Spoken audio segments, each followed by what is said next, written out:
오늘 고린도전서 3장 5절부터 13절까지 있는 말씀을 가지고 하나님의 동역자요 하나님의 밭이요 집이라 라는 그런 주제로 함께 하나님 말씀을 듣도록 하겠습니다.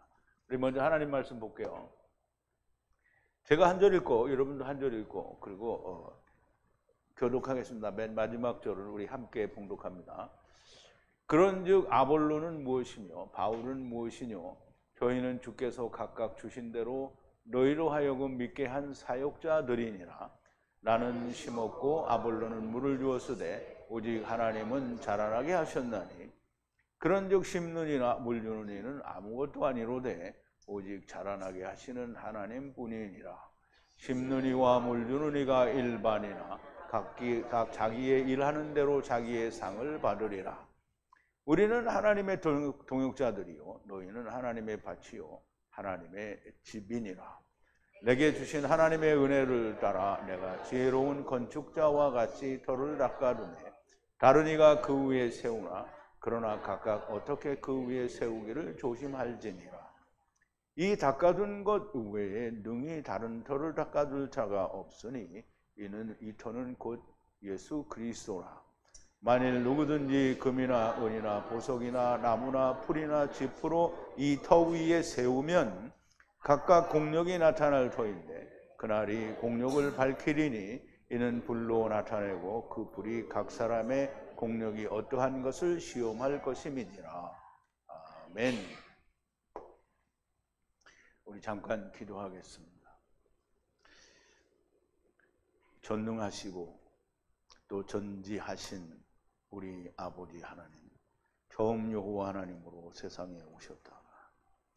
모든 아버지를 따라오는 자들을 데리고 오셨고 또 아버지 하나님께서 친히 육신을 입고 세상에 오셔서 데리고 온 자들을 위하여 값을 치르시고 모든 것을 물러주시는 우리의 아버지 되시는 나중 여호와 하나님, 처음 여호와 하나님과 나중 여호와 하나님이 온전히 하나가 되므로 우리가 온전히 모든 죄 가운데에서 사함을 받았고 하나님을 떠난 죄를 사함을 받았으며 우리가 어떻든지 예수 그리스도께서 모든 것을 이루시고 처음 여호와 하나님과 나중 여호와 하나님이 하나가 된 것을 믿기만 하면 우리가 다 하나님의 자녀라 칭함을 받는 놀라운 권세를 저희들에게 주셨사온데 아버지요 저희들이 그거를 믿지 않는 사람들이 너무 많이 있습니다. 아버지 하나님 이제 마지막 때가 되어 하나님께서 특별히 은혜를 주사 거의 2000년 동안 하나님의 말씀이 막혀 있었는데 이제 열어주시니 우리가 이 말씀을 통하여 하나님을 알고 우리가 구원을 알고 또한 다른 이들에게도 이 구원을 나타낼 수 있는 자들이 되게 하여 주시옵소서. 오늘 고린도전서를 통하여 사도 바울이 성령님과 함께 하나님의 일을 감당하고 있는 사도 바울을 통해서 말씀하시는 진리의 말씀이 오늘 우리에게 온전히 야다되어지는 놀라운 역사가 있게 하여 주시옵소서. 사도 바울이 닦아둔 터 위에 우리가 지혜로운 건축자와 같이 건물을 짓는데 우리가 짓는 건물은 세상 건물이 아니요 오직 예수 그리스도라고 하는 건물을 지어가고 있사오니 아버지 하나님이여 우리가 이 온전한 건물이 다 하나씩 이루어지도록 우리가 하나님의 일을 잘 감당하는 자들이 될 수 있도록 하나님께서 역사하여 주시옵소서. 예수님의 이름으로 기도하옵나이다. 아멘. 자, 이제 오늘은 사도 바울이 고린도 교회에 나는 바울파다, 나는 아볼로파다, 나는 게바파다, 나는 그리스도파다 이렇게 이야기하는 사람들 때문에 이제 큰 책망을 하는 가운데 우리는 하나님의 동역자요 또 하나님의 밭이요 하나님의 집이다라고 말을 하는 그 말씀을 중심으로 우리가 하나님 말씀을 좀 들어보도록 하겠습니다. 그런데 그 말씀을 나누기 전에 먼저 우리가 지난 시간에 나누었던 말씀을 조금 되새김을 해볼게요. 육신의 사람에 대하여도 그 사람의 안에 있는 그 사람의 영이 그 사람에 대해서 안다라고 하는데요. 이거는 하늘에 대해서 잘 안다라는 말이 아니고요. 그 사람이 땅에 속해 있는 땅을 향해서 사는 것에 대해서 안다는 거예요. 그러므로 하나님도 하나님의 영이 아니면 어떻게 하나님을 알 수 있겠느냐는 거죠. 그러니까 예수님이 얘기는 하나님의 성령을 세상은 받지를 못한다고 했고, 있는지 알지도 못하고 또 깨닫지도 못한다고 했어요. 그러나 하나님의 영을 받은 사람은 하나님의 깊은 곳까지 안다고 했어요. 그런데 하나님의 영을 받았다고 하는 사람들이 하나님을 안다고 말을 하는데 하나님의 이름조차 알지 못하는 사람들이 태반이라는 거예요. 아, 하나님의 이름이 여호와 하나님 아니야. 여호와, 물론 여호와 맞죠. 그런데 그 앞에 있어야 할 많은 부분들을 다 버리고 그냥 여호와 하나님이라고 하는 거예요. 그냥 이름만 갖다 붙이는 거죠. 하나님을 알 수 있는 방법은 영이 없으면, 성령이 오시지 않으면 알 수 없다라는 거예요. 그러나 우리가 세상의 영이 아니라, 세상의 영은 자기의 영도 세상에 속한 영이고요. 그리고 마귀의 영도 역시 세상에 속한 영이라 하겠죠. 하나님의 영을 받았으니, 세상의 영이 아니라 하나님의 영을 받았으니 하나님께서 우리에게 은혜를 베푸신 것을 알게 하시려는 것이다 그랬어요. 하나님의 영을 우리에게 주신 것은 우리가 무슨 하나님의 영을 받아서 큰 권능과 능력을 행하려는 게 아니고 하나님이 우리에게 어떤 은혜를 주셨는지를 알게 하는 거예요. 은혜라는 게 뭡니까? 나는 한 것이 아무것도 없는데 하나님이 나를 구원하셔서 생명을 주셨다라고 하는 사실을 믿는 게, 그게 은혜입니다. 그러니 나는 아무것도 한 게 없는데 하나님이 주신 거, 그게 은혜예요. 뭘 주셨어요? 생명을 주시죠. 우리가 사람의 말과 지혜로 가르치는 것이 아니라 거룩한 성령의 가르치심 안에서 가르치는 것. 사람의 말과 지혜로 가르치는 게 아니라 성령의 가르치심에 의해서 가르친다라는 거예요. 그럼 사도 바울과, 물론 이제 베드로도 똑같은 우리가 공부를 했지만 사도 바울도 성령님이 항상 충만해서 바나바와 같이 그렇게 복음을 전하고 다니는 건 하나님이 일을 하신다는 거지 바울이 일을 한다는 게 사실은 아닌 거예요. 성령의 가르치심 안에서 가르치는 것이고요. 영적인 것은 영으로 판단하는 것이다 라고 얘기하고요. 땅의 것은 버려야 된다는 거예요. 그래서 우리가 늘 하는 얘기가 그죠. 하나님을 부를 만한데, 여호와 하나님을 부를 만한데 부르라. 악인은 그 길을 버리고 불의한 자는 그 생각을 버리고 여호와를 부르라, 이렇게 되어 있다는 거예요. 자기를 버려야 되는 거예요. 땅의 생각과 땅의 일을 버려야 되는 거예요. 육의 사람은 하나님의 성령을 받지 않는다라고 얘기했고요. 예수님도 성령은 제자들에게만 오는 거고요. 그리고 세상은 그 성령을 알지도 못하고 받지를 못한다고 해서 사도 바울도 동일한 얘기를 하는 거죠. 육의 사람은 하나님의 성령을 받지 않아요. 그들에게는 미련한 것이요 깨달을 수도 없으니 영적으로 판단하여야 한다라고 합니다. 그러나 영적인 자, 그 성령이 오신 자는 모든 것을 판단해요. 그러나 자기는 누구에게도 판단을 받지 않는다. 어제도 얘기했지만 우리가 이런 얘기를 하면 세상의 모든 사람도 우리를 판단을 하죠. 그런데 그 판단은 누구의 판단이에요? 자기의 판단이잖아요. 그 자기의 판단에 우리가 무슨 영향을 받지 않아요. 그러므로 아무도 우리를 판단하지 않는다라고 얘기를 하는 게, 하나님이 우리를 판단하시면 문제가 되겠죠. 그런데 하나님이 우리를 판단하시지 않는 거예요. 누가 주의 마음을 알아서 주를 가르치겠느냐? 우리가 주의 마음을 가졌느냐? 주님의 마음이 없으면 세상에 예수 그리스도를 누가 가르칠 수가 없다는 거예요. 그러니까 주님의 마음이 내 안에 있어야지 세상에서 배운 신학과 모든 주석자들이 이야기한, 그리고 세상의 모든 과학을 통틀어서 예수 그리스도를 증거하면 그게 증거가 안 된다는 거예요. 주의 마음을 가져야 돼요. 그러면 우리가 신학자들이 주의 마음을 가졌어요? 아니요. 주석가들이 주의 마음을 가졌어요? 세상의 모든 과학, 학문이 주의 마음을 가졌어요? 그들은 전부 자기가 공부한 학문을 이야기하는 거예요. 주의 마음을 가졌어야 하는데 너희가 이제 너희에게 신령한 것을 말할 수가 없다는 거야. 왜냐하면 자꾸 분쟁이 나고 파벌이 일어나고 나는 누구 파다 이렇게 하니까 너희에게 신령한 걸 말을 할 수가 없더라는 거예요. 예수 그리스도 안에서 젖이나 먹는 어린아이와 같이 하노라, 너희를 그렇게 대한다는 거예요. 젖이나 먹는다는 말은 여전히 너희 율법 가운데 있다라는 얘기가 되는 거죠. 내가 너희에게 젖이나 먹이고 단단한 식물을 주지 못하였노라. 물론 바울은 다 줬지요. 단단한 식물도 우리가 그 고린도전서 1장에서부터 쭉 얘기했잖아요. 다 줬어요. 그런데 그거를 다 먹었는데 이런 결과가 나왔으니까 뭐라고 하는 거예요? 내가 너희에게 못 줬다라는 거예요. 너희가 육신에 속한 자이다 라고 얘기를 하는 거죠. 너희 안에 질투와 싸움과 나눔이 있으니 어찌 젖만 먹는 육체에 속한 자가 아니냐라는 거예요. 우리가 이제 질투에 대해서 어제도 얘기했는데 질투는 너무 과한 거를 말해요. 그리고 싸움은 여전히 다른 사람과 다르다, 나는 너와 다르다라는 얘기를 하는 거고요.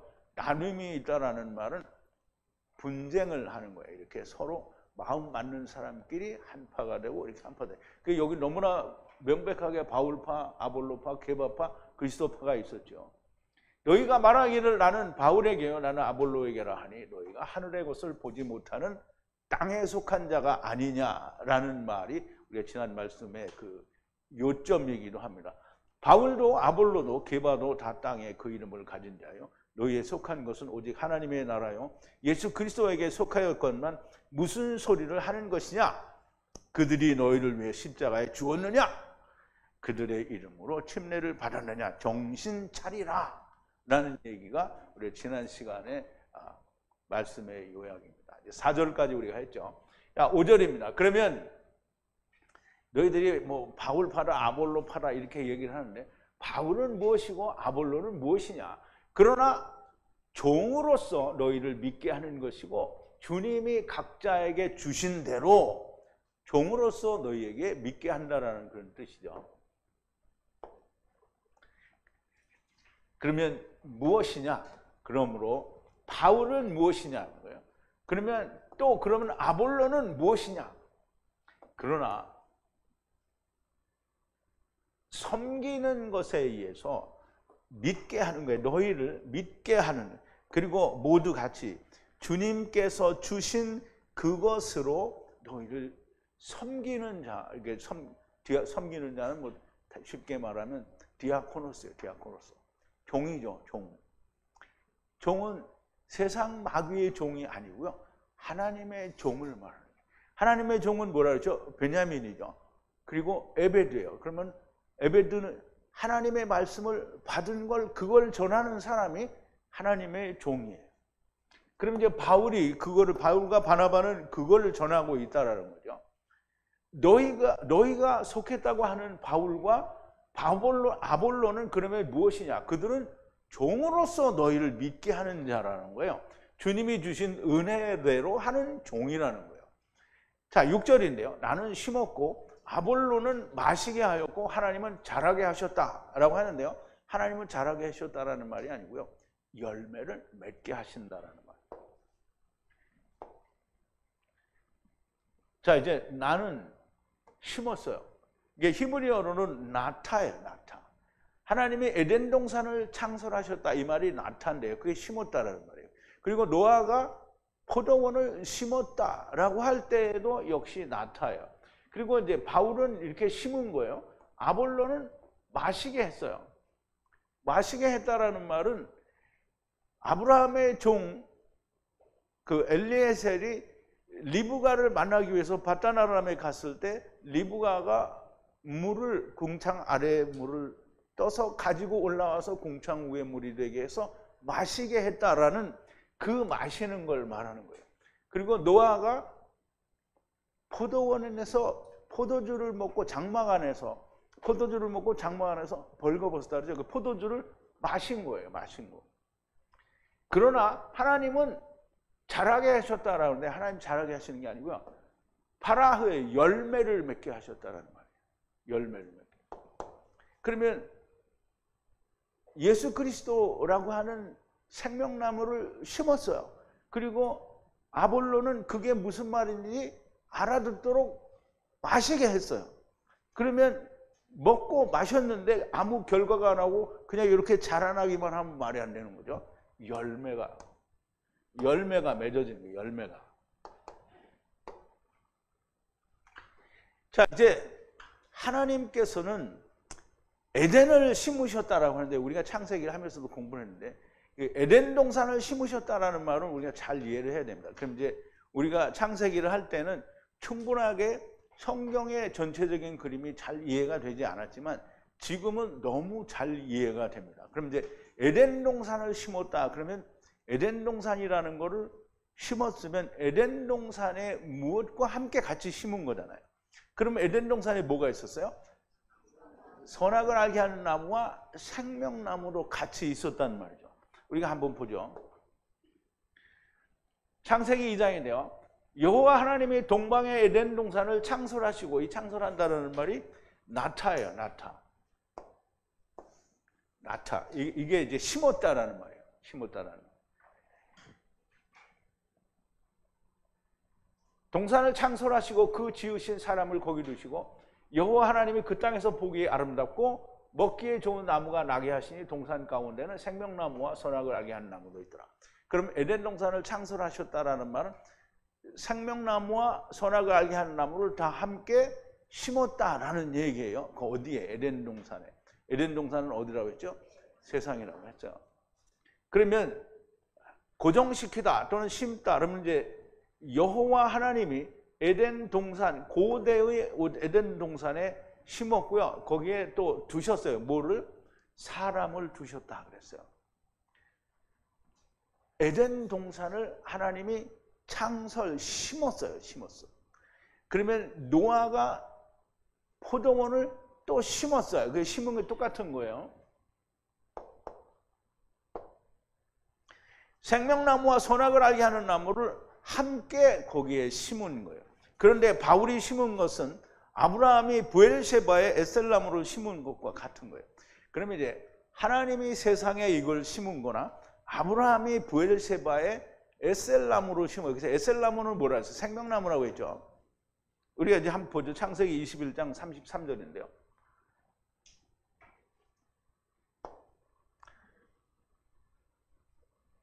이제 심었어요. 아셀나무를 브엘세바에 에셀나무를 심고 그리고 불렀어요. 거기에 이름을 여호와 하나님이 영원한 하나님의 이름을 불렀다는 거예요. 에셀나무를 심고 하나님을 불렀다라는 말이에요. 그러면 에셀나무는 생명나무, 그 예수 그리스도를 말하고요. 거기에 브엘세바는, 이게 브엘세바라는 말을 우리가 기억을 해야 돼요. 베에르는 우물이죠. 쉐바는 7번 맹세하는 맹세의 우물이라는 거예요. 그러면 거기에는 이제 이 아비멜렉과 군대장관 비골이 와가지고 아브라함과 계약을 맺어요. 근데 그 우물을 아브라함이 팠는데 이놈들이 훔쳐갔단 말이에요. 그래서 아브라함이 이건 내가 판 건데 이거를 증거하라. 그래서 7 암양을 거기다 주는 거예요. 그러면 이제 브엘세바에 7 암양이 있는 거예요. 그래서 이거는 내가 판 거니까 너가 그거를 확증하라. 그러니까 아비멜렉이 나도 몰랐었는데 그랬었냐 이렇게 얘기를 하는 거죠. 그래서 브엘세바라고 이름을 짓고 그리고 웨셀나무를 심었다는 거예요. 브엘세바는 뭐냐면 율법과 복음이 함께 있는 이스라엘, 곧 율법을 지키고 있는 이스라엘 자체가 브엘세바예요. 그런데 그 브엘세바에 생명나무를 심었잖아요. 위성나무를, 아셀나무를 심었단 말이에요. 그러면 바울이, 자 이제 이 아비멜렉과 그 아브라함의 관계는 조금 전에 설명을 드렸으니까 바울이 고린도 교회에 이 아비멜렉과 아브라함과의 계약 관계에 있었던 것처럼 예수 그리스도라고 하는 것을 율법에 찾아서 그거를 심었단 말이에요. 고린도 교회에 심었어요. 이것을 아볼로는 마시게 하였다라고 얘기하는데요. 마시게 했다라는 말은 포도주를 마신 것과 같습니다. 창세기 9장 21절인데 포도주를 마시고 취하여 장막 안에서 벌거벗은지라 그랬는데요. 마셨어요. 포도주를 마셨어요. 그리고 취해서 벌거벗었어요. 어디에서? 장막 가운데에서. 포도주를 먹었다. 근데 우리가 잘 생각해야 됩니다. 노아가 포도원을 심고 거기에서 포도주를 거기서는 포도주밖에 나올 수가 없나요? 그러니까 이제 우리가 노아가 포도원을 심었다니까, 그럼 포도나무를 심었으니까 포도가 열려서 포도주를 만들어 먹었구나. 이렇게 이해를 하면 창세기만을 이해한 것이고, 그러면 주님이 오셔서 누가복음에서 얘기를 합니다. 한 사람이, 그래서 제가 분명히 이야기할 때 성경에서 어떤 한 사람이 나올 때는 하나님을 얘기한다라고 얘기했어요. 그럼 어떤 한 사람이 포도원에 뭘 심어요? 무화과를 심었다 그랬어요. 그러면 우리가 그걸 좀 잘 알아야 됩니다. 노아는 포도원 이스라엘을 심었더니 포도주가 나왔다라고 생각하는데요. 이 포도원에는 생명나무와 선악을 알게 하는 나무, 곧 율법이 있는 거예요. 그러면 하나님이 에덴 동산에 어떻게 창설했다고요? 생명나무와 선악을 알게 하는 나무를 함께 했어요. 그러면 노아가 이 포도원을 창설했다라는 말은 생명나무도 있고 선악을 알게 하는 나무도 반드시 있어야만 되는 거예요. 그거를 예수님이 누가복음에서 설명하는 거예요. 하느님께서 포도원에 무화과 나무를 심었어요.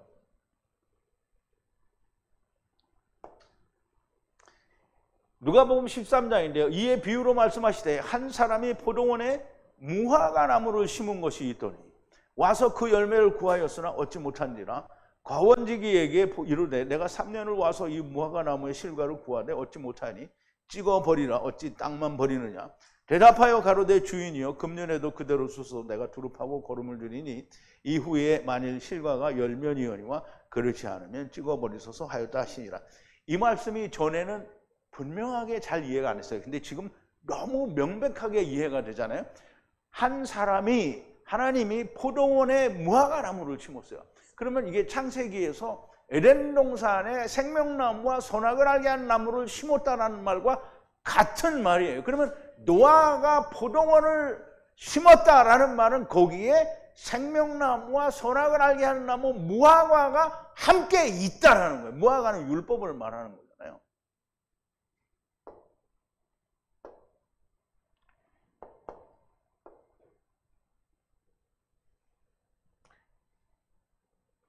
그러면 노아는 포도원에서 심은 무화과 나무에서 그냥 포도주가 덜렁 나오지 않아요. 무화과 나무를 통해서 포도주를 마시게 된 거를 이야기하는데 그걸 건너뛰고 포도주가 그냥 덜렁 나오는 거. 그 예수님이 요한복음에서 얘기하죠. 물이 변하여 포도주가 돼야만 되는 거예요. 그러면 노아가 벌거벗은 걸 알았다는 말은 율법, 즉 무화과 나무를 통해서 율법을 통해서 벌거벗은 걸 깨닫고 포도주를 먹게 되는 거예요. 그 포도주를 먹으면 어떻게 돼요? 이제 생명이 되는 거죠. 자, 이제 우리가 포도주는 물이 변해야 되는데요. 요한복음 2장 1절부터 10절까지인데요. 예수님의 어머니와 같이 가나의 혼인잔치가 있어서 거기에 가시게 되죠. 그럼 가나의 혼인잔치는 그냥 혼인잔치에 가는 게 아니라 그 요한복음을 하면서도 얘기했죠. 가나의 혼인잔치는 엄청난 큰 얘기를 담고 있는 거예요. 사흘 되던 날에 갈릴리 가나에 혼인이 있어 예수의 어머니도 거기 계시고 예수와 그 제자들도 혼인의 청함을 받았더니 포도주가 그냥 어디에 누구 혼인잔치에 간 게 아니에요. 제자들도 같이 가는 거는 이건 당연히 하나님의 말씀과 큰 관계가 있는 거예요. 포도주가 모자란지라 예수의 어머니가 예수에게 이르되 저희에게 포도주가 없다 하니 예수께서 가라사대 여자여 나와 무슨 상관이 있나이까 내 때가 아직 이르지 못하였나이다. 그 어머니가 하인들에게 이르되 너희에게 무슨 말을 하시든지 그대로 하라 하니라. 거기 유대인의 결례를 따라 두세 통 드는 돌 항아리가 6이 놓여 있는데 예수께서 저에게 이르시되 항아리에 물을 채우라 하신즉 아구까지 채우니 이제는 떠서 연회장에게 갖다 주라 하심에 갖다 주었더니 연회장은 물로 된 포도주를 맛보고 어디서 났는지 알지 못하되 물떠온 하인들은 알더라. 연회장이 신랑을 불러 말하되 사람마다 먼저 좋은 포도주를 내고 취한 뒤에 낮은 것을 내놓고는 그대는 지금까지 좋은 포도주를 두었도다 하니라 그랬어요.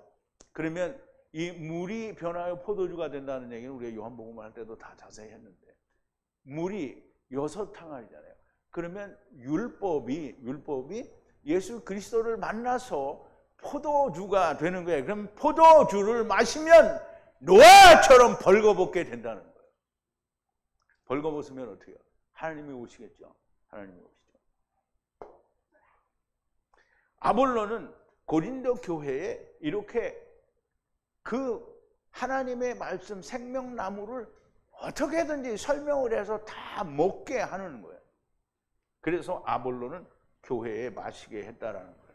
이 마시게 했다라는 말은 창세기에 보면 아까도 말씀드렸지만 아브라함의 그 종 엘리에셀이 밧다나람에 이삭의 아내를 구하러 갔을 때 그때 이 엘리에셀이 하나님께 기도를 하죠. 한 여자를 만나서 내가 이렇게 하면 그 여자가 이렇게 다 해주면 내가 그 여자가 하나님께서 준비하신 여자들 알게 하라 이렇게 했어요. 그래서 하나님께 그렇게 기도를 했단 말이에요. 창세기 24장 12절인데요. 그가 가로되 엘리에셀이 가로되 우리 주인 아브라함의 하나님 여호와여 원컨대 오늘날 나로 순족히 만나게 하사 나의 주인 아브라함에게 은혜를 베푸시옵소서. 성중 사람의 딸들이 물길로 나오겠사오니 내가 우물 곁에 섰다가 한 소녀에게 이르기를 청컨대 너는 물 항아리를 기울여 나로 마시게 하라 하리니 그의 대답이 마시라 내가 당신의 약대에게도 마시우리라 하면 그는 주께서 주의 종 이삭을 위하여 정하신 자라 이로 인하여 주께서 나의 주인에게 은혜 베푸심을 내가 알겠나이다. 말을 마치지 못하여서 리브가가 물 항아리를 어깨에 메고 나오니 그는 아브라함의 동생 나홀의 아내 밀가의 아들 부두엘의 소생이라. 그 소녀는 보기에 심히 아리답고 지금까지 남자가 가까이 하지 아니한 처녀더라. 그가 우물에 내려가서 물을 그 물 항아리에 채워가지고 올라오는지라. 종이 마주 달려가서 가로되 청컨대 네 물 항아리에 물을 내게 조금 마시우라. 내려가서 물 항아리에 가득 채워서 어떻게 했어요? 올라왔어요.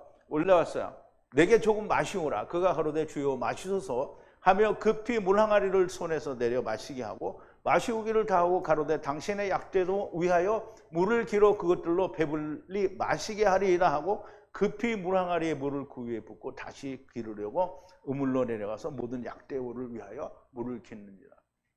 리브가가 종 엘리에셀에게 물을 궁창 아래에 물을 떠서 올려서 마시우고 약대들에게도 그렇게 마시우는 것은 아볼로가 마시게 한 것과 같은 거라는 거예요. 이렇게 되니까 하나님은 어떻게 해요?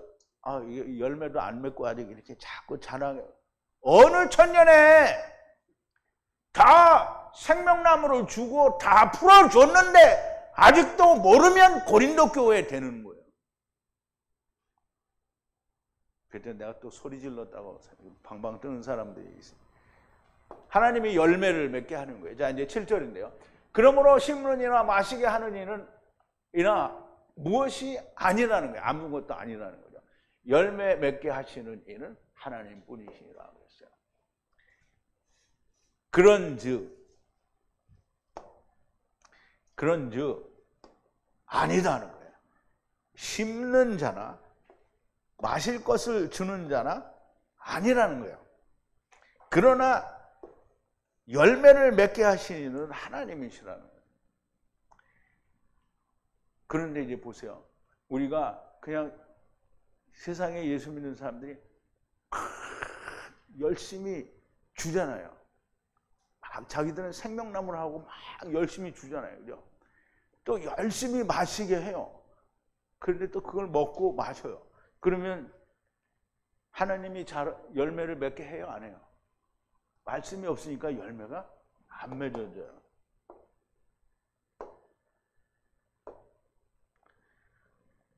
하느님의 영광을 위하여 심는 이나 마시게 하는 이가 아무것도 아니라고 하시는데 실상은 심는 이도 중요하고 마시우게 하는 일로 중요합니다. 바르게 심지 않고 바르게 마시우지 않으면 하나님께서 열매를 맺게 하실 수가 없는 거예요. 왜냐하면 하나님은 열매를 맺으려면 꼭 어떻게 해야 돼요?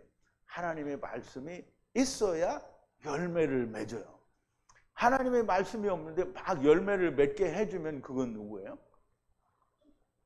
그 열매는 전부 뭐 세상 복을 달라고 해서 세상 복, 하나님이 주시고자 하는 생명은 거기에 없다는 거예요.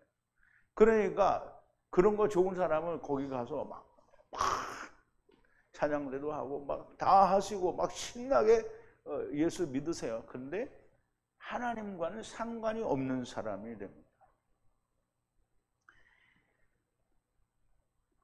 바르게 마시우지 않으면 하나님께서 잘하게 하시지 않아요. 누룩이 들어간 것, 즉 더럽혀진 복음에는 역사하지를 않는다는 거예요. 우리 레위기에서 배우잖아요.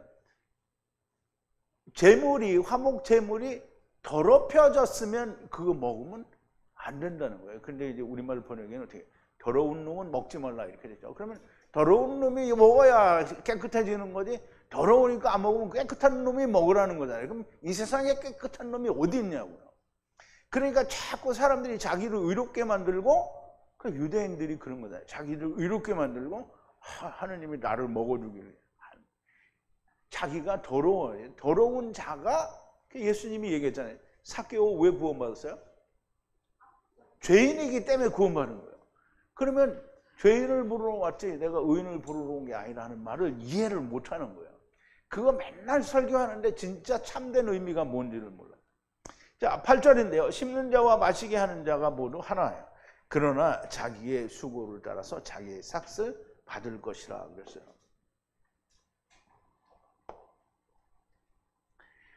자, 심는 자와 그리고 마시게 하는 자는 그냥 하나예요. 그런데 그의 자기의 값을 받는다는 거예요. 무엇을 따라서? 자기의 수고를 따라서, 자기의 수고를 따라서 자기의 삭을 받는다는 거예요. 그러니까 이제 우리는 그전에 교회 다닐 때 다 그랬잖아요. 삭을 받는다니까 막 교회 봉사 열심히 하면 하나님이 큰 상급으로 면류관을 막 이따마는 거, 어떤 사람이 요만한 거 받는데 나는 막 이따마는 거, 그 이따마는 거 받으면 뭐예요? 머리 무거워서 다니지 못하는 거예요.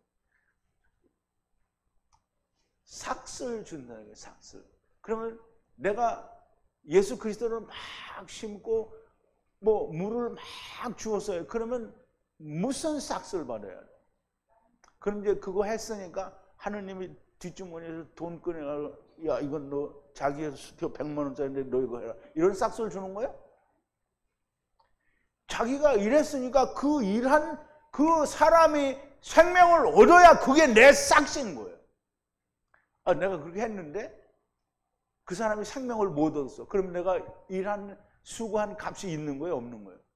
그러면 세상의 모든 교회가 생각을 해야 될 거야. 내가 이렇게 복음을 준 거인데 이 사람이 과연 하나님이 주시는 생명을 받았냐 못 받았냐 이걸 판단을 해야 되는 거죠. 만약에 나는 우리 교인들은 다 구원받았어. 그러면 이제 그렇게 믿으면 돼요. 그런데 어떻게 되는 거예요? 죽어서 까보면 아닌 걸 알게 되죠. 주님이 뭐라 했어요? 나는 너희를 도무지 알지 못한다. 무슨 삭을 받는가? 열매를 받아요. 열매가 뭐예요? 내가 일을 했으니까 그 일을 한 그 당사자가 뭐예요? 생명으로 나타났잖아요. 그러면 그 열매를 내가 받는 거예요. 그러면 그 사람이 내가 일한 것에 대한 영광이에요. 그러면 나만 영광이에요? 하나님께도 영광이죠. 그 사람 자신에게도 영광이에요. 모든 거에 영광이에요. 심고 마시게 하여 하나님의 열매가 되게 하시면 그것이 곧 나의 상급이고요. 사람들의 그 일한 상급이에요. 더 무엇이 필요하겠습니까? 나도 영광이 되었고 열매도 영광이 되고 그리고 하나님께도 영광이 되었는데 더 뭘 바라냐고. 무슨 자기합 수표를 바라는 거예요? 백지 수표를 바라는 거예요? 다이아몬드를 바라는 거예요? 하나님의 영원한 생명을 받았으면 그거 세상의 걸 뭘 더 바라냐고요. 그 사람들은 그러죠. 그전에 우리 돌아가신 은사 목사님을 끄집어내서 죄송한데 은사 목사님은 세상에서도 막 복을 받고 하나님 나라의 복도 받아야 된다는 거예요. 그 세상이 그렇잖아요. 세상에서 다 복 받을 거 받고 누리다가 죽어서 천국 가는 거예요.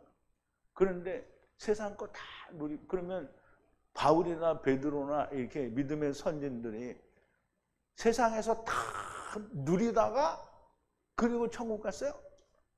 바울은 뭘 누렸어요? 40에 하나 감염매를 5번을 맞고 로마의 태용을 3번 맞고 막 온갖 괴로움을 다 당했는데 그거 세상 복이에요? 근데 바울은 못 받았는데 나는 받고 싶어. 그래 받아요. 받으면 그럼 어디로 가냐?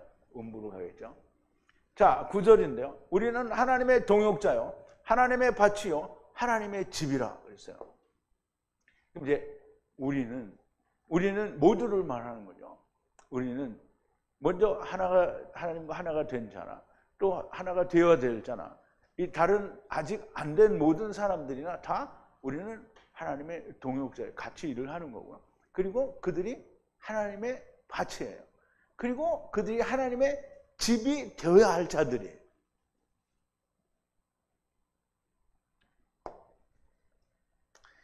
자, 하나님과 함께 일하는 동역자라는 거예요. 동역자라는 거예요. 하나님의 땅이요, 경적지요, 땅이요, 하나님의 건축, 집이라는 거예요. 오이코도메네.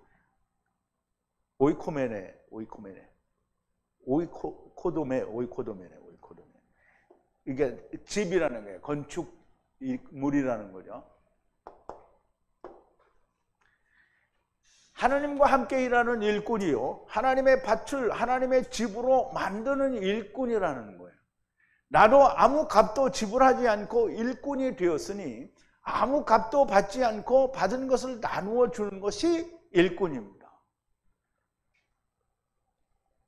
바울이나 성경이 일하는 소의 입에 망을 씌우지 말라. 그런데 이거를 사람들은 소를 위해서 하는 말이 아니라 바울은 어찌 그게 소를 위한 얘기겠냐.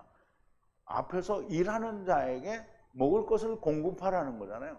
그런데 그 말을 공급하라는 말은 세상에 많은 이 인도자들이 바울은 그랬어요. 자기도 공급을 받을 만한 자기는 마땅히 그거를 거절을 하고 그냥 자기가 장막 깁는 일을 했어요. 그래서 항상 자비량으로 일을 했단 말이에요. 물론 베드로는 다른 제자들은 이제 교회에서 도움을 받은 걸로 알아요. 그런데 오늘날 얘기하는 것처럼 막 벤틀리를 타고 다니고 벤츠 무슨 뭐예요? 뭐예요? 그 벤츠 있잖아요. 마흐바운가 뭐 그런 거 타는 목사님들이 있어요. 근데 그런 거 다 누리고 나서 하나님 내가 이렇게 일했습니다. 이렇게 할 거예요? 받을 거 받는데 너무 지나치면 뭐라 그랬죠? 과하다. 질투, 시기. 받은 거 값이 없이 받았으니 값없이 주라는 거예요. 그러면 말로는 너희가 값없이 와서 먹어라. 근데 자기가 주는 것이 다 값이 있게 받은 거잖아요. 신학교 다닌다고 돈 엄청 쏟았죠. 그리고 박사학위 받는다고 엄청 쏟아서 다 부었단 말이에요. 그러니까 자기가 받은 걸 주려니까 돈을 원하는 거예요. 하나님의 생명을 받았으면 거저 받았잖아요. 그러니까 거저 주는 거예요. 10절인데요. 내게 주신 하나님의 은혜를 따라서 지혜로운 건축자같이 기초를 놓고 다른 자는 세우나 모두 어떻게 세우기를 조심하여야 하리라. 이 굉장히 중요한 말씀입니다. 따라서 그 은혜를 따라서 하나님께서 나에게 주신 은혜를 따라서 지혜로운 건축자와 같이 터를 둔단 말이에요. 기초를 둔단 말이에요. 그런데 그 터 위에 다른 사람을 세우는 거예요. 모두 어떻게 세우는지를 자기가 살피라는 거예요. 자, 이제 우리가 잘 생각해봐요. 이 터는 예수 그리스도래요. 그럼 예수 그리스도는 이 터 자체가 예수 그리스도가 아니고 이 터 위에 세워져야, 이게 터는 항상 세워져야 되는 거예요. 그 위에 세워지는데 뭐가 세워지냐면 예수 그리스도라고 하는 성전이 세워지는 거예요. 그래서 성전은 뭐예요? 우리가 다 성전으로 지어져 가고 있는 거잖아요.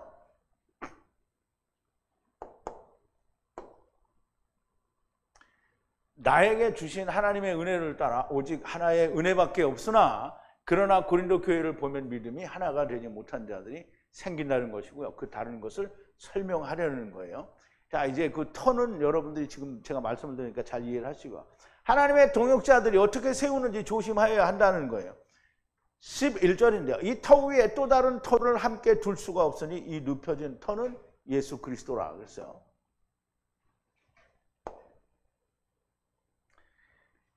이 터 위에 다른 어떠한 터를 함께 둘 수가 없다는 거예요.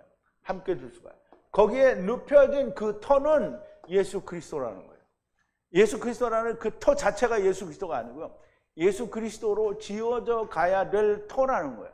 그러니까 그 이름은 예수 그리스도에 거기에 우리가 그 일부로 채워져 가야 되는 거예요.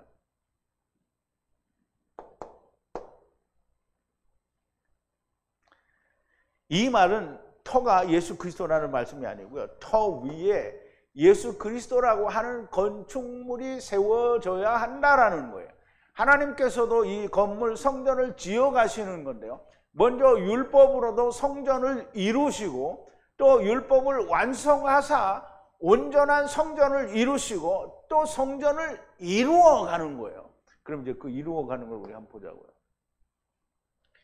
자, 에베소서 2장에 보면 사도 바울이 이방인들에 대해서 이야기하는 거예요. 이제는 전에 멀리 있던 너희가 그리스도 예수 안에서 그리스도의 피로 가까워졌느니라. 그는 우리의 화평이신지라. 둘로 하나를 만드사 중간에 막힌 담을 허시고 원수된 것 곧 의문에 속한 계명의 율법을 자기의 육체로 폐하셨으니 이는 둘로 자기 안에서 한 새 사람을 지어 화평하게 하시고 또 십자가로 이 둘을 한 몸으로 하나님과 화목하게 하려 하심이라. 원수된 것을 십자가로 소멸하시고 오셔서 또 먼 데 있는 너희에게 평안을 전하고 가까운 데 있는 자들에게 평안을 전하셨으니 이는 저로 말미암아 우리 둘이 한 성령 안에서 한 아버지께 나아감을 얻게 하려 함이라. 그러므로 이제부터 너희는 외인도 아니요 손도 아니요 오직 성도들과 동일한 시민이요 하나님의 권속이라. 너희는 사도들과 선지자들의 터 위에 세우심을 입은 자라. 그리스도 예수께서 친히 모퉁이 돌이 되시느니라. 그의 안에서 건물마다 서로 연결하여 주 안에서 성전이 되어가. 그럼 건물이 누구예요? 건물이 누구예요? 우리가 건물이에요. 건물마다 서로 연결해. 누구로? 모퉁이 돌 예수 그리스도로 연결되어서 주 안에서 성전이 되어가고, 우리가 지금 성전이 되어가고 있는 거예요. 근데 이 성전이 완성되려면 언제 되겠어요? 둘째 사망이 끝나야 하늘에서 완성되는 거예요. 너희도 성령 안에서 하나님의 거하실 처소가 되기 위하여 예수 안에서 함께 지어져 가는 거예요. 지금 우리가 지어져 가고 있는 거예요. 우리 성전으로 지어져 가고 있는 거라고.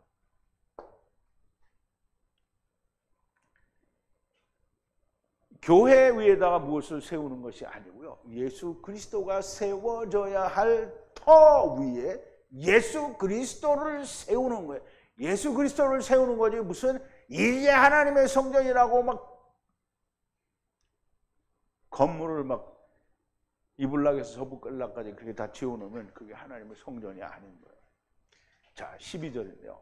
만일 누구든지 이 터 위에 세우는데 남자가 금이나 은이나 귀중한 돌이나 나무나 풀이나 짚으로 세우면 그랬어요.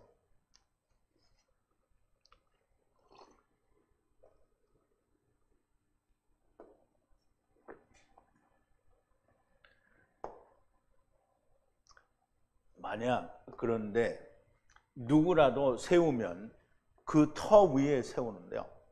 남자가 금이나 은이나 귀중한 돌, 이 귀중한 돌이 뭔지 몰라서 한참에 묻었어요. 나무나 풀이나 구루터기로, 여기 이제 지피라고 그러죠. 갈대라는 뜻이에요.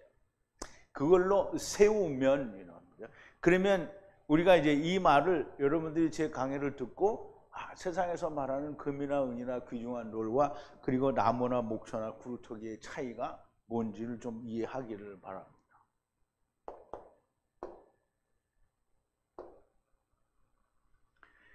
세우는 남자가 금으로 세우거나 율법으로 세우거나 귀중한 돌로 세우거나 나무나 풀로 혹은 집 갈대로 세우게 되는데요. 금으로 세우는 것은 성경에 보면 금이 뭐라 그랬어요? 자합인데 하나님의 말씀이 완성된 거예요. 금이에요. 그러면 완전한 복음으로 세우는 것이요, 은으로 세우는 것은 율법을 이루어서, 그럼 구약시대 때 사람들은 율법으로 마치는 거잖아요. 율법을 이룬 사람들이 많지는 않지만 유대인들 가운데에서도 예수님이 오셨을 때 율법으로 예수님을 만난 사람들이 있죠. 이 사람들이 은으로 세우는 거예요. 그리고 귀중한 돌은 뭐냐? 그냥 귀중한 돌이 이게 이해가 안 되는 거예요. 그냥 돌멩이로 귀중한 돌이라는데, 자, 이제 이사야서 28장 16절인데요. 잘 보세요. 그래서 여호와 하나님, 주 여호와 하나님께서 말씀하시기를 이와 같이 시온에 돌 에벤 기초를 두리라, 보라 이 말이에요. 그 돌은 귀중한 돌이요, 모퉁이 돌이요, 그리고 검증된 돌이라는 거예요. 그러면 이게 누구예요? 그러면 이 예수님이 어디에 있는다는 거예요? 시온에 있다는 거잖아요. 그러면 유대인들이 원하는 시온은 시온산을 말하는 게 아니고 메시아 왕국을 말하는 거예요. 메시아 왕국에 하나님이 가치가 있는 귀중한 모퉁이 돌, 검증된 돌을 두겠다는 거예요. 메시아 왕국에 두겠다는 거예요. 그러면 이제 보세요. 금은 해결이 됐죠. 그러면 은도 해결이 됐어요. 그럼 메시아 왕국이 나와야 되잖아요. 메시아 왕국이 나온 거예요.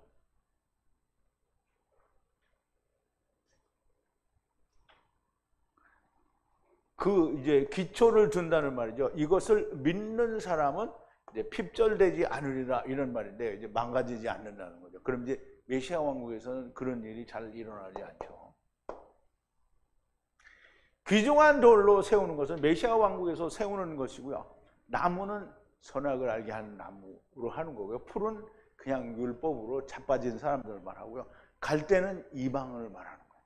그러니 각 세대에도 선악을 알게 하는 나무, 율법 또는 이방에서도 여전히 자기들의 생각에 머무는 자들이 있다라는 걸 얘기하는 거예요. 그러면 지금 사도 바울은 금이나 은이나 귀중한 돌로 세워지면 다행인데요, 그렇지 못하면 다 불에 탈 거다라는 얘기를 지금 하는 거예요. 자, 13절인데요. 모든 그 일이 분명하게 되리라. 불 안에서 나타나는 그날에 드러나리라. 그러나 모든 일이 어떠한 종류인지 불로 증거되리라 그랬어요. 모든 그 일이 하나님의 일을 자기가 했잖아요. 이거 에르고는 다 하나님의 일이라고 한 거예요. 분명하게 나타난다는 말이에요. 그 날에, 언제 날이에요? 나타나는 날에. 그러면 이제 그게 나타나는 날은 언제? 심판받는 날이죠.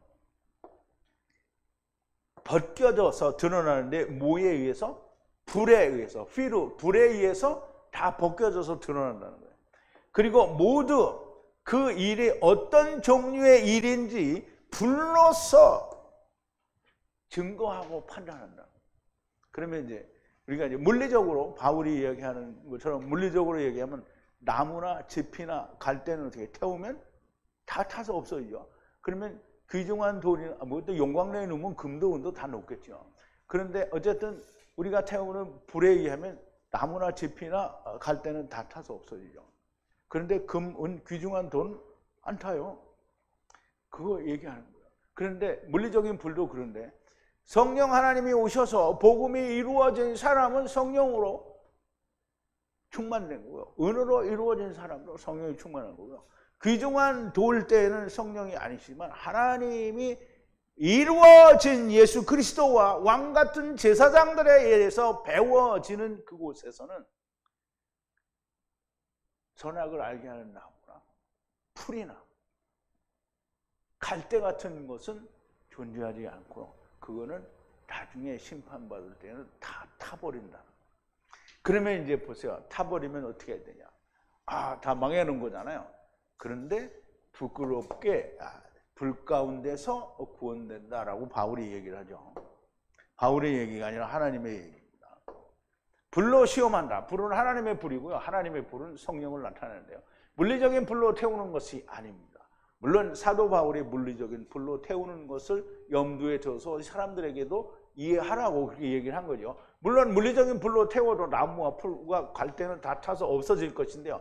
그러나 애쉬는 하나님의 불이요, 그러니까 성령님으로 말씀대로 잘 이루어졌는지 자기 생각이나 세상의 누룩으로 지었는지를 보는 거예요. 앞에서 말씀을 한 것처럼 금은 온전한 복음이고 은은 율법으로 이루어진 자를 말하고요. 귀중한 돌은 메시아 왕국에서 이루어지는 자를 말하는 거예요. 나무와 집과 갈대는 율법과 세상의 학문을 말하는 것이고요. 아무것도 성령으로 시험하여 남을 것이 없는 겁니다. 바울도 물리적인 불로 비유하여 불에 타버리는 것으로 설명을 했고요. 결국 나무와 풀, 그리고 갈대는 타서 없어져 버리고 금과 은과 귀중한 돌은 남게 되는 거고요. 성경은 항상 새 때, 그리고 새 일에 관한 말씀을 하시는 거예요. 사도 바울은 성경을 통해서 말할 수 없는 창세로부터의 감추인 비밀들을 쏟아내는 거예요, 지금. 그런데 모든 신학자들이나 믿는 사람들이 바울이 무슨 말을 하는지를 몰라요. 여기 고린도 교회의 분쟁에 대하여 책망하는 것 같은 말씀을 하시지만 실은 엄청난 하나님의 비밀을 담고 또 설명하시고 있는 거예요. 바울이 심었다. 고린도 교회에 무엇을 심었는가? 심은 게 뭔지를 몰라요. 바울은 하나님께서 심은 것을 심었고 아브라함이 심은 것을 심었고요. 브엘세바 곧 율법의 에셀나무 곧 예수 그리스도를 심었어요. 지금 유대인들이나 이방인들, 헬라인들이나 지금 예수님을 찾는 자들이잖아요. 그들의 마음에 예수 그리스도를 심었단 말이에요. 그들의 마음이 뭐예요? 율법이잖아요. 선악을 알게 하는 나무잖아요. 그들이 하나님을 찾으니까 거기에 에셀나무를 심었단 말이에요. 아볼로는 마시게 하였고 율법을 마시게 했습니다. 아볼로는 바울이 심은 브엘세바의 예수 그리스도가 어떻게 이루어진 것인지를 마시게 하였다라는 거고요. 이것을 올바르게 풀어질 때 하나님은 열매를 맺게 하시는 겁니다. 사람들이 전도를 정말 많이 해오니까 목사들이 목회를 잘해서 성도들이 많이 늘어나고 그리고 교회 건물을 막 엄청 예쁘게 아름답게 크게 지어서 이거 하나님이 잘하게 해주시는 거 아닙니다. 하나님의 교회가, 하나님의 열매가 교회 건물과 사람의 수가 늘어나는 것이 하나님의 열매가 아닙니다. 하나님의 열매는 하나님 나라에 있는 하나님의 성전이 채워져 가는 게 하나님이 원하시는 열매가 됩니다. 예수 그리스도라고 하는 성전을 사람이 생각하는 금이나 은이나 귀중한 보석으로 짓는 것인가? 그러면 왜 바울은 너희도 하나님의 성전으로 지어져 가고 있다라고 하는 것인가? 하나님의 나라에 성전을 짓는다. 그런데 거기에 이제 목사들이 그런 얘기 잘하죠. 우리가 하나님 나라의 성전을 짓는데 여러분들이 이렇게 다 헌신해야 됩니다. 이렇게 하고 하나님이 짓는데 사람의 헌신을 요구하죠. 그런데 거기에 금이나 은이나 귀중한 돌로 하나님 나라에 그렇게 짓나요? 그걸로? 그러면 하나님 나라의 금이나 은이나 귀중한 돌을 어떻게 운반할 거야? 그럼 이제 사람들이 얘기하죠. 이 교회에다 잘 내면 다 하늘에 쌓인다고. 무슨 소리를 하고서 교회에다 냈는데 왜 하늘에 쌓여? 그럼 이제 이런 사람들은 뭐냐면 하나님 나라에도 맨션 아파트가 있다. 이렇게 말하는 사람과 똑같은 인간인 거예요. 예수 그리스도라고 하는 성전을 지어가는데 그 완성은 모든 인간이 다 성전이 되어가는 거예요. 아니 뭐 콘크리트를 하늘나라로 가져갈 거야. 뭘 가져갈 거야?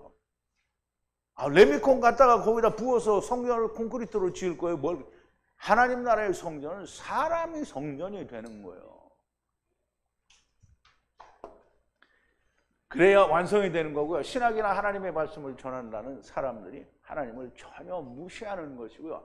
하나님의 나라에서 나라를 보고 왔다는 사도 바울의 본 것을 전혀 무시하는 거예요.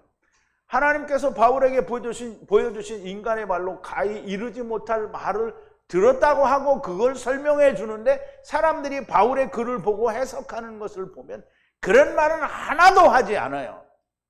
너무나도 간단하고 너무 쉽게 풀어버리는 심플한 말로 풀어내면서 사도 바울의 말을 가볍게 무시하는 겁니다. 바울의 글만 그러한 게 아니고요. 하나님의 말씀도 가볍게 무시합니다. 하나님은 전지전능하시다고 말을 하지만 하나님이 하시지 못하는 것이 너무나 많고 하나님의 말씀은 말도 안 되는 것이 너무나 많아요. 누구한테? 그 사람들한테. 하나님은 어떻게 전지전능하신 것인가?